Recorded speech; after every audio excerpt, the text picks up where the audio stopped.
Okay, my name is Ron and welcome back to the second video. In the first video we talked about getting your account set up and getting your account created, I should say.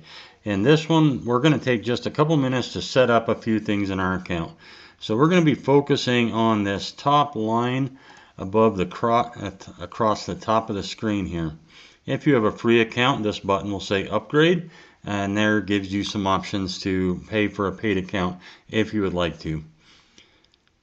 If you are in my local search and rescue unit, we have a Teams account with the search and rescue unit, so a free account is just fine. We'll get into Teams accounts later.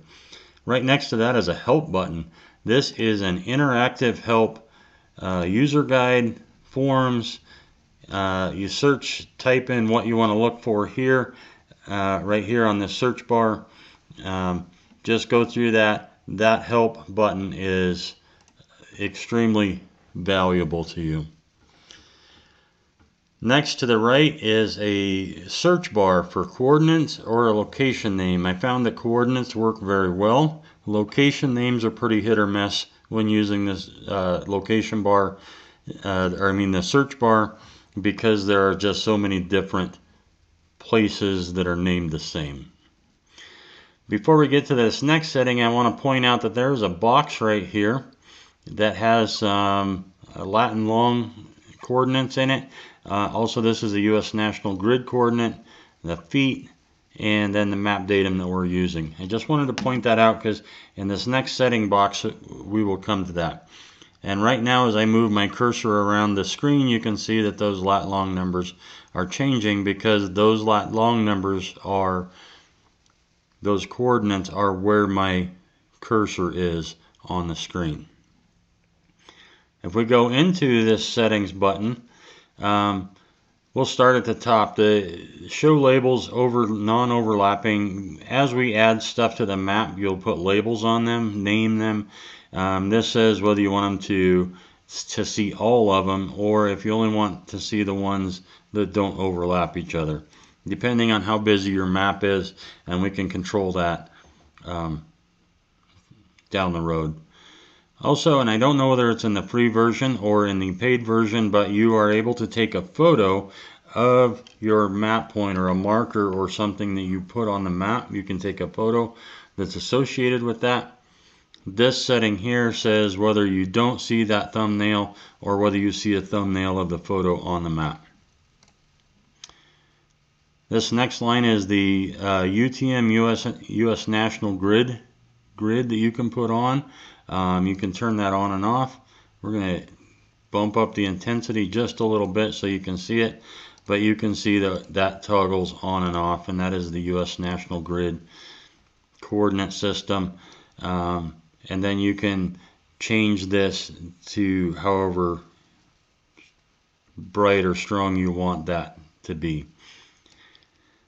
I am I don't use the US National Grid a lot, so this typically for me is shut off. Update URL on map move. So up here at the top there's a URL that has a latitude and a longitude in it, or a set of coordinates in the URL. If that is checked, as you move the map around, you can see that those URLs change. It's up to you whether you want that on or not. Doesn't make a difference. The default mode, there's two modes. There is a search and rescue mode, or a SAR mode, and then a recreation mode.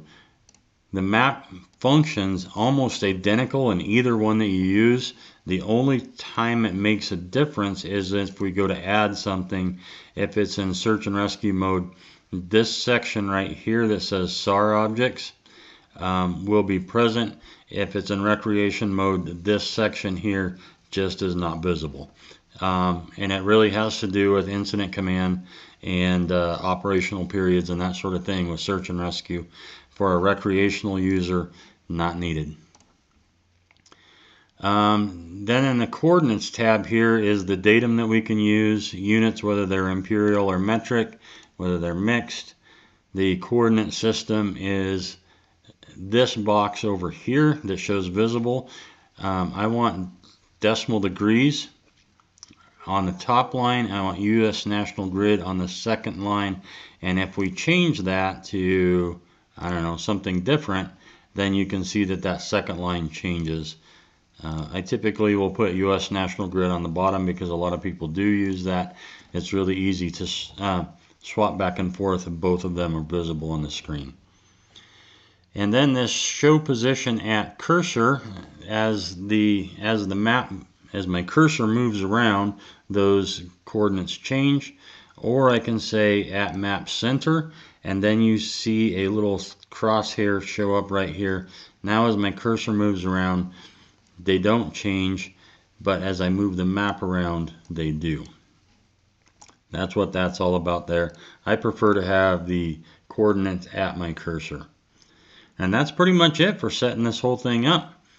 And we are ready to roll. This next button will close or clear the map. If you're working in a saved map, it will close it. If you do not have a saved map, but you're just placing stuff on the map here, it will close it.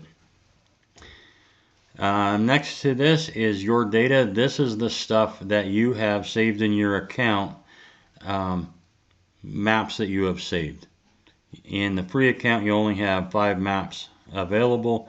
You can have more than 5 maps, but they have to be shared publicly over 5. Or you can do a paid account and then you can get unlimited maps. Over here where the login button used to be, now says my name. If we click that open, it's just some information about my account, the email address that I used, if I have a team membership or not. It says that I have a free account, what my email address is with this account, just some odds and ends stuff about your account. It's also where the log out button is if you want to log out. That just about does it for this section and across the top. The next section that we will do is the map layers and overlays that's in this tab over here. So we'll see you on the next one.